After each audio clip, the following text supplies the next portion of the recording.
You are listening to the Colts Report with Sam Frick, Will Retherford, Mike Rich, and Michelle Garmon.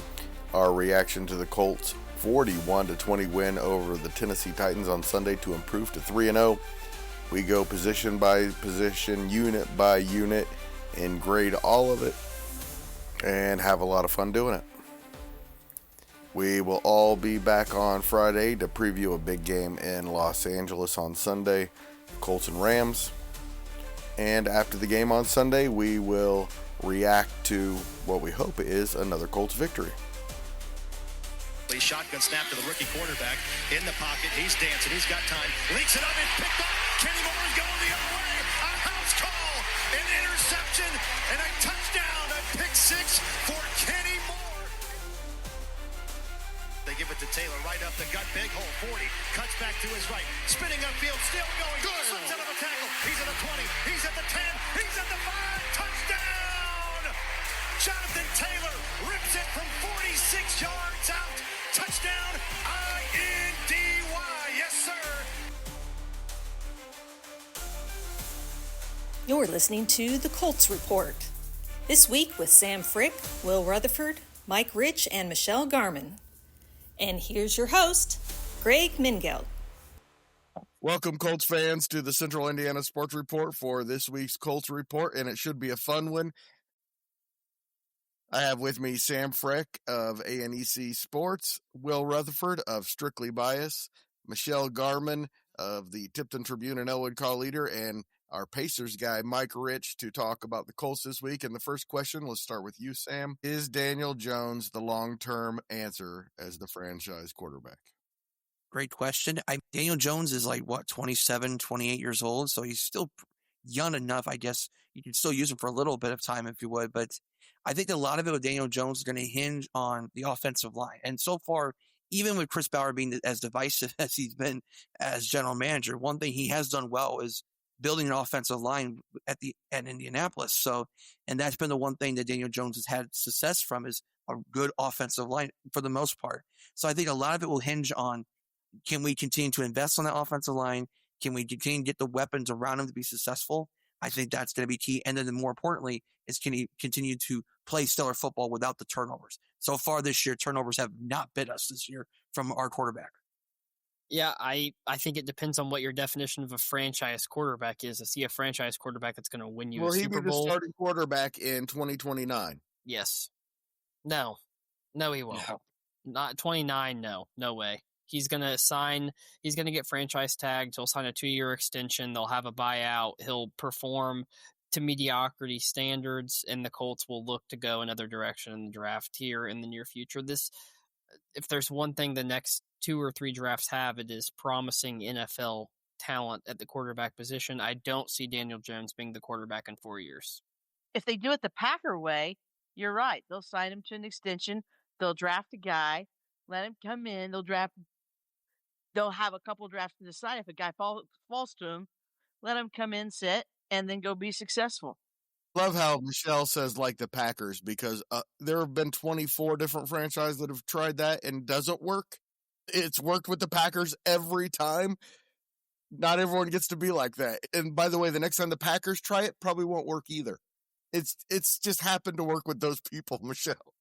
Yeah, but really, hey, it worked with Tom Brady in New England, learning under Drew Bledsoe. It has worked. And the greatest quarterbacks of all time were starters right away. So it just depends. Most of the greatest, though, a lot of them started right from the beginning. Dan Marino, Peyton Manning, Joe Montana, John Elway. They started right from the beginning. So it's worked for some and other. I don't think that's always the answer, but you're right, Michelle. That could be the answer here. Honestly, he is a top 10 NFL quarterback, isn't he, Mike? This year, yeah. Next 14 games, I hope he's our franchise quarterback for the next 14 games. Just not confident enough yet. It's long term. I saw him on the Manning cast last night. He was kind of funny on that. So he's good. Yeah, he was a big Eli Manning fan as a kid, I guess. So went to the Manning camps and all that good stuff. I just want to continue to not believe in this guy, and I want him to continue to prove me wrong. I just feel Good like, way of putting it, Mike. yeah, I just feel like the floor is just going to drop out from under our feet any day. But I this don't week's disagree. game, I don't know how many rollouts he had and bootlegs, and I thought the scheme was really good for him. I think the offensive line is fantastic for him. But it just seems like this is all too good to be true.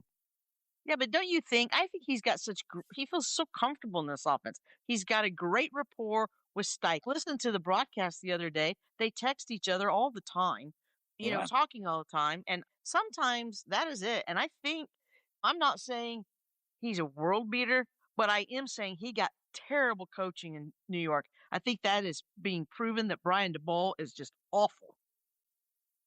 So let's go to coaching, because through 3 games, again, I did not want Shane Steichen retained. I thought it was a big mistake. Through 3 games, he and his coaching staff, it's an A, right, Will? Yeah, it's an A. They've performed and shown up in a big way each game. I don't think that you can sit here and nitpick the things they've done wrong as a coaching staff. They look very well coached. They look very well prepared. And that's something that I would not say has been the case for really any of their 3 opponents so far. So, yeah, I'd say it looks like an A coaching performance thus far.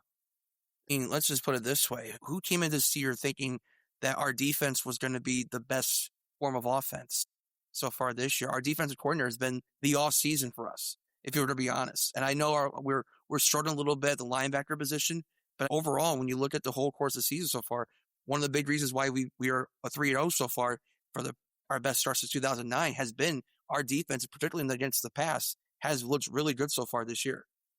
I'm still worried big time about the linebackers covering tight ends. It's been a huge issue. They and don't. The lack of pass rush is just atrocious. They don't have the linebackers to be able to play with these elite tight ends. And up to this point, they really have not played an elite tight end either. I mean, Evan Ingram is awfully good against them anyway. So tight ends have performed well against them. Yeah, it's a problem for sure. Well, and they're also they're also probably going to have to cover some running backs out of the backfield at different times. They play the Rams this weekend, right, and the Rams have 2 good receivers that they're going to occupy a lot of those corners and everything. So, yeah, the linebackers are going to have to be able to provide coverage, be able to provide. And I'm like you, Will. I'm not sure the Colts linebackers, and especially if they don't get a pass rush, I just think the front 7 is the biggest concern. Yes, they're bad. They're their biggest concern. Yeah, it's definitely the weakest link.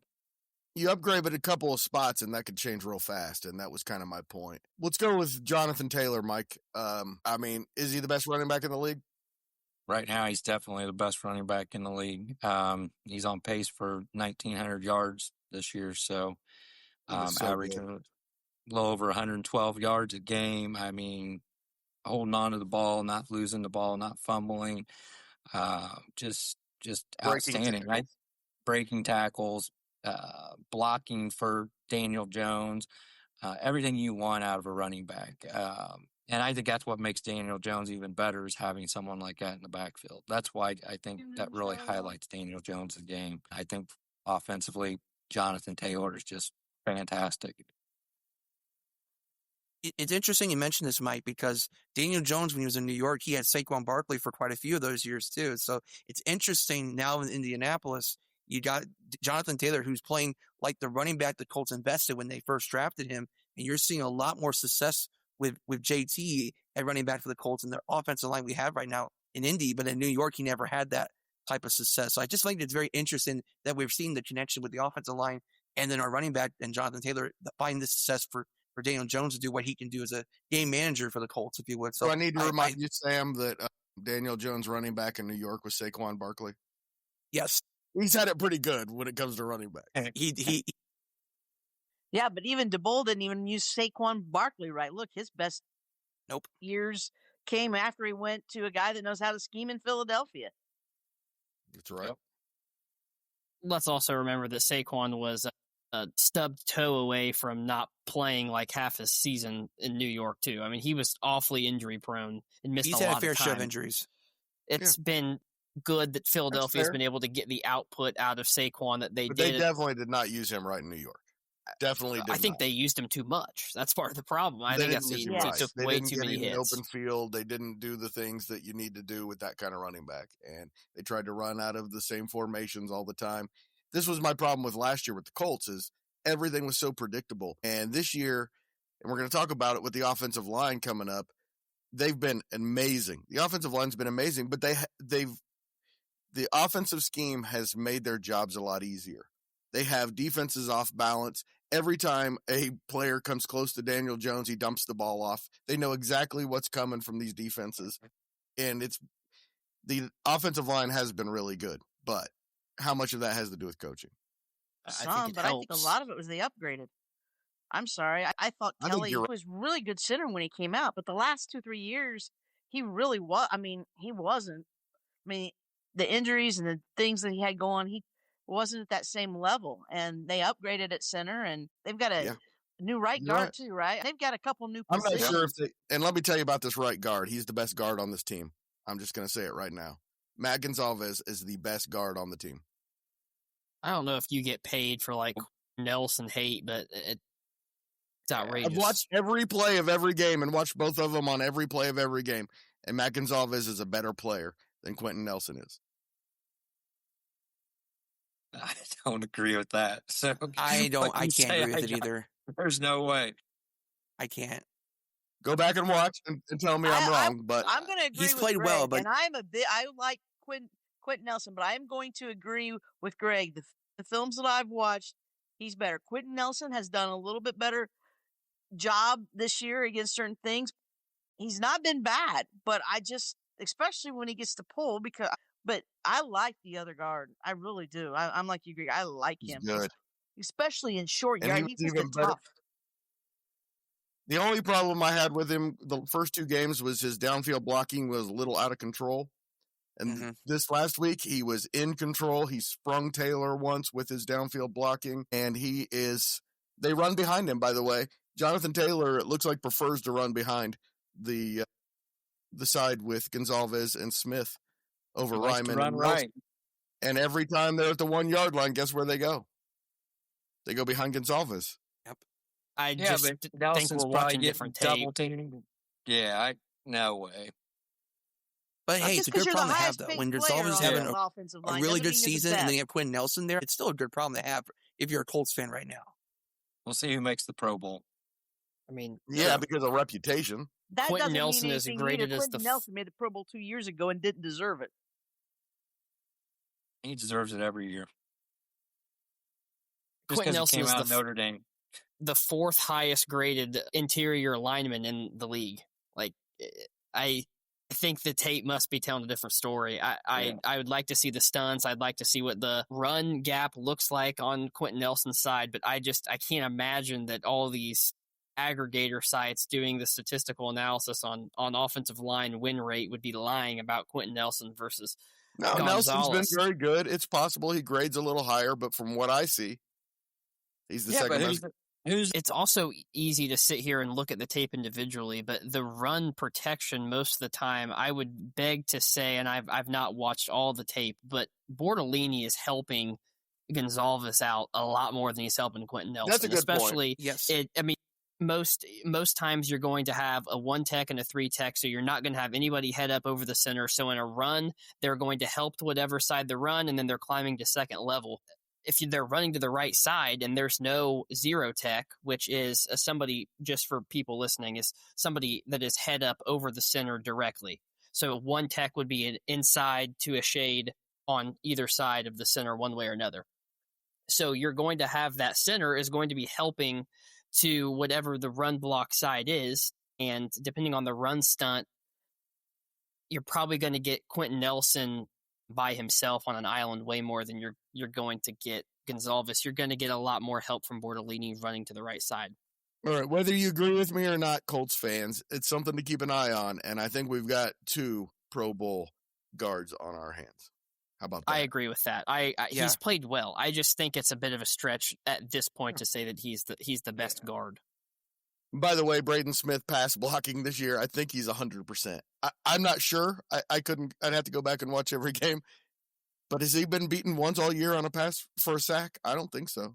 He's looked really good. I will say that edges have targeted Ryman a little more than they have Braden Smith. He's getting the best defensive ends for sure. Yeah, so I think it's one of those where you're getting the second best edge on the team going at Smith, and he is a really good right tackle. I mean, this is a quality top 10 right tackle in the league. I think it's probably just more defensive schematics than it is actually just he's been out of this world incredible.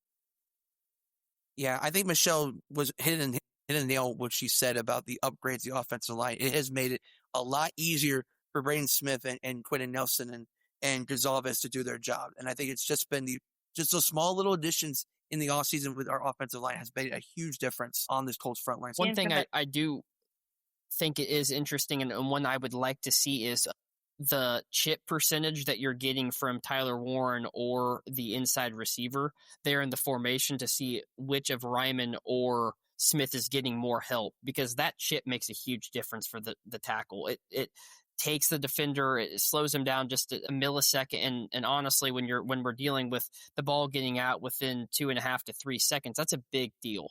So I don't know. I haven't gone and actually watched. I don't have NFL Plus Premium, the $25 a month film study that the NFL has, but I would be curious to see kind of how that plays, just with how is Steichen helping the tackles one way or another. That brings up a good point. Last week, my only criticism of Tyler Warren was, one, they weren't getting him the ball enough, and two, his blocking was a little sloppy. Did you guys see his block that sprung Taylor on that touchdown? Yeah, it was the key block in the play. I mean, he has to execute that block. He sealed the linebacker off and gave Taylor a hell of a running lane. I will say that that's a play that Taylor should have been tackled for a 10-yard gain and not a 47-yard touchdown run. That was quite poor tackling by the Titans, and that's going to be on by Taylor, though. Incredible contact balance. I also love to see Pittman blocking and continuing his block down the field. He is incredibly underrated as a pass blocker. He's honestly a top 3 blocking wide receiver in the entire league. I would argue, and I think his impact if he's quite that good, but he loves doing it, and that's the big thing. Well, I'm thinking off the top of my head who was better. I think Amon-Ra St. Brown is an incredible blocking wide receiver. I think Devontae Adams in the slot is usually a really good blocking receiver, and then after that, Michael Pittman. Metcalf is a very good blocking wide receiver when he wants to. Wants to. He's also outside a lot more too, which kind of changes who he's blocking. It's much easier to block a 5'11" corner than it is to block a 6'3", 250-pound linebacker trying to make a play, which you see Michael Pittman get isolated on edges and linebackers an awful lot, and he has a very good win rate against the interior 7. Yeah, and I think the weapons are efficient, right, guys? Especially with Tyler coming in. I don't think they're great. They're not game breakers by any means. They're solid. Except for Taylor running the ball, but they're awfully good. And even Mitchell has had a really nice start. The stats won't show you that, but he's making some nice plays, making some nice catches. How about Alec Pierce? He's been catching that deep ball, and he's been doing a good job of not dropping it. I mean, of going up and they're not always easy, and he's done a really nice job of that this year, and he has become he's become a nice deep threat, I think, which is great, because I think that helps for Pittman to get the ball, because he's such a great route runner, and Warren underneath to do damage. I like that Pierce has really developed into a consistent downfield threat.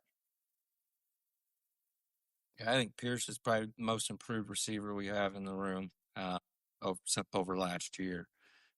Been really impressed. Hope he doesn't have a concussion, and hope he gets to play this weekend.